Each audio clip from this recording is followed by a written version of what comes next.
চারদিকটা এখন অন্ধকার, শুধু আকাশটা একটু কমলা ভাব হয়ে রয়েছে। এখন আস্তে আস্তে পুরো আকাশটাই কমলা হবে, তোমরা দেখতেই পাচ্ছ।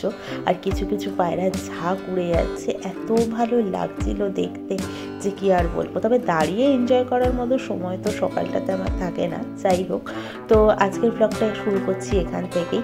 স্কিপ না করে পুরো ব্লগ দেখার অনুরোধ রইল। যদি নতুন বন্ধু হয়ে থাকো, সাবস্ক্রাইব করে পাশে থাকার অনুরোধ রইল। আর প্লিজ দেখে জানিও, কমেন্ট করে জানিও তোমাদের ব্লগগুলো দেখতে কেমন লাগছে। আর লাইক আর শেয়ার করতেও কিন্তু ভুলো না। তো চলো আজকের দিনটা কেমন কাটলো দেখা যাক। দিনের শুরুটা অন্যভাবে হলো, দিন যেভাবে যায় আমরা সেটা আস্তে আস্তে আস্তে আস্তে বুঝতে পারি যে আজকের দিনটা কেমন গেল। কারণ ভবিষ্যৎ তো আমাদের অজানা, তাই না?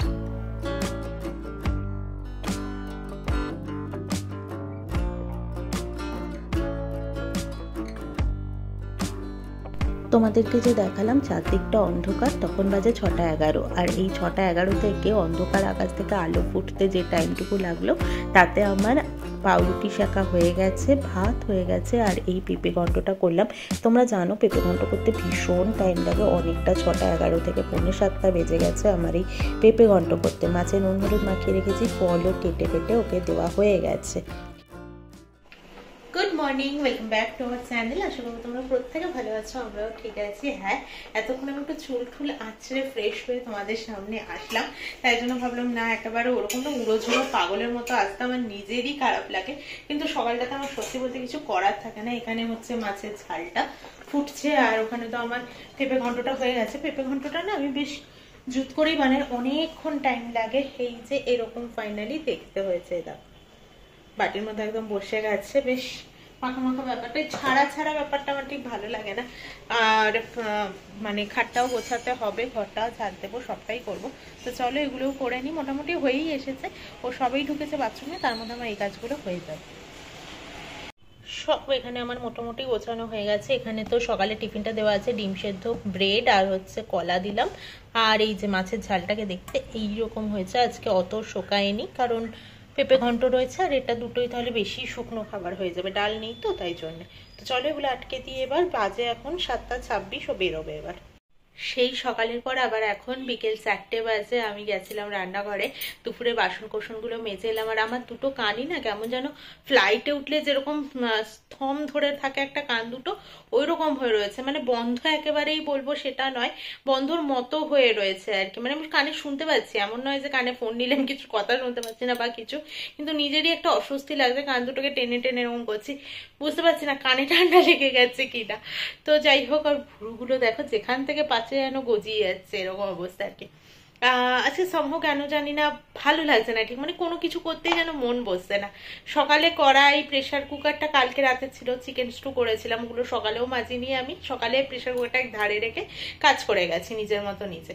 কড়াইটা ছিল, তারপরে আমি আমার ব্রেকফাস্ট বানিয়েছি, সেই ফ্রাইং প্যানটা ছিল, তারপরে আমি দুপুরে খাওয়া দাওয়া করেছি, সেসব বাসনপত্র ছিল, কিচ্ছু মাজিনি বিশ্বাস করো। মানে ভালোই লাগছিল না। এখন উঠেছিলাম, উঠে গিয়ে মেজে ঠেজে এলাম আর কি। তো আজকে হাঁটতেও বেরোবো না, জানি না কেন ভালো লাগছে না। প্রমি বললো যে ওরও ফিরতে একটু দেরি হবে, সেটা ভেবে আরোই বেরোতে আরোই ইচ্ছে করলো না। তবে একবার বেরোতে হবে, নিচে যাবো, একটু আলু নিয়ে আসবো। আলু নেই ঘরে একটাও, রাতে কি খাবো না খাবো দেখি, জানি না এখনো কি খাবো। তো মাঝে মধ্যে হয় দেখবে, মানে যাই না, যারা আমরা বাইরে থাকি হয়তো বা আমরা নিজের অজান্তেই হয়তো বাড়িকে ভীষণভাবে মিস করি বা কিছু, তাই জন্যই হয়তো মাঝে মধ্যে ভালো লাগে না। নাহলে ভালো না লাগার তো কোনো কারণই, মানে কিছু হলে মানুষের তাহলে নয় ভালো লাগে না, ঠিক আছে। তো ঠিক আছে, চলো এই নিয়েই চলতে হবে। বাড়িটার ছাদে শুধু দেখো এক ঝাঁক পায়রা। পাশেরটা তো রয়েছে ছোট ছাদটায়, মানে নিচের ফ্ল্যাটটা এক ফ্লোর ছোট আর কি। তো দেখো উড়িয়ে বাপরে বাপ কত পায়রা, আরো ছিল এতক্ষণ ধরে, কিন্তু আমার দেখানোর টাইম হয়নি, তাই এখন দেখাচ্ছি। প্রচুর পায়রা, ওরাই আসে দু একটা এখানটাতে। আমরা এখন একটু বেরোবো।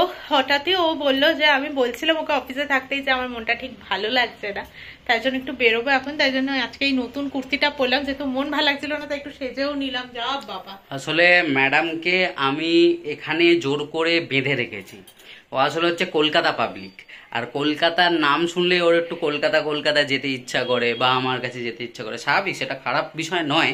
কিন্তু যাই হোক, আমি ওনাকে জোর করে বেঁধে রেখে দিয়েছি। আমার সংসার, আমার ভরণ পোষণ পালনের দায়িত্বের জন্য উনি এখানে রয়েছে, তাই জন্য ম্যাডামের এখন মুড খারাপ হয়েছে বলে আমাকে এখন একটু নিয়ে বেরোতে হবে। এরকম কিছু না, আমি জানি যে কাজের জন্য কারোর হাতেই কিছু নেই, আমি বললেই চলে যেতে পারবো না বা কিছু। তবে হ্যাঁ, মাঝে মধ্যে একটু মনটা খারাপ খারাপ লাগে, আমি জানি এটা কালকে পরশু আবার ঠিক হয়ে যাবে, কিন্তু মাঝে মধ্যে একটু করে। আমি আসলে একটু ফ্যামিলি ওরিয়েন্টেড মেয়ে, আমি এরকম একা একা এরকম ঠিক ভালো লাগে না আর কি। ঠিক আছে, সব মিলিয়ে তো চলে যাচ্ছে, দিনগুলো কেটেই যাচ্ছে। দেখতেই পাচ্ছ আজকে এটা স্লিভটা একটু ছোট, স্লিভলেসই বলতে পারো বা স্লিভলেসও নয় পুরো, তাই জন্য ভাবলাম যে এই শার্টটাও পরে নেবো ওপর দিয়ে, কারণ স্কুটিতে ঠান্ডা লাগতে পারে। তো চলো এবার বেরোবো। কোথায় এলাম বলো তো? মোল্লাদ্দর মসজিদ। আমরা এলাম ডিমার্টে, না প্ল্যান করেই বেরোলাম বাড়ি থেকে। যখন বেরোচ্ছিলাম, বেরোনোর সময় আবার নিচের ভাইয়াটা মানে ওয়াচম্যান ভাইয়াটা আবার ধরলো আমাদেরকে। ওর এসছে ডেবিট কার্ডের জন্য মেসেজ এসছে, বলছে ডিজিট কার্ড। ডিজিট কার্ড যখন বলছে আমরা তো অবাক হয়ে গেছি, ব্যাংক থেকে ডিজিট কার্ড আবার কি? তখন বলছে যে, তারপর নিয়ে আসলো ফোনটার মেসেজ, ওকে দেখালো, বলছে ডেবিট কার্ডের জন্য ওর গ্রামে এটিএম এর অ্যাকাউন্ট মানে ব্যাংকের অ্যাকাউন্ট রয়েছে আর কি, তো সেটা ওখানেই আসবে, তো সেই জন্য মেসেজ এসছে আর কি। তো সেসব নিয়ে কথা বলতে বলতে বেরোলাম। এখানে এসে ও জাস্ট পার্কিং এ গাড়িটা ঢুকিয়েছে, আমি জাস্ট নেমে এক পা পেছোতে গেছি। পেছন থেকে বাইকটা এসছে, কোনো হর্ন নেই, কিচ্ছু নেই, দুম করে মানে ও ছিল বলে ওর গায়ের উপরে আমি পড়েছি পিঠটা নিয়ে গিয়ে পুরো। তারপর আমাকে দেখে বলছে সরি সরি, ও আসলে হর্নও দেয়নি, কিছুই না, আমি কি করে জানবো বলো? আমি নেমেই জাস্ট একটা পা পেছোতে গেছি। তো চলো এবার ভেতরে যাই।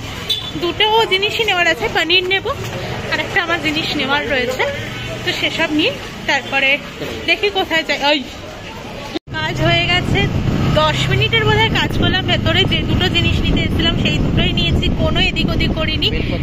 হ্যাঁ, বিল করতে যেটুকু টাইম আমি গেলাম, আমি জানি কোথায় থাকে, তো সেখান থেকে তুললাম, পনির নিলাম 500 গ্রামের একটা প্যাকেট, আর যেটা দরকার ছিল আমার নিয়ে নিচ্ছি।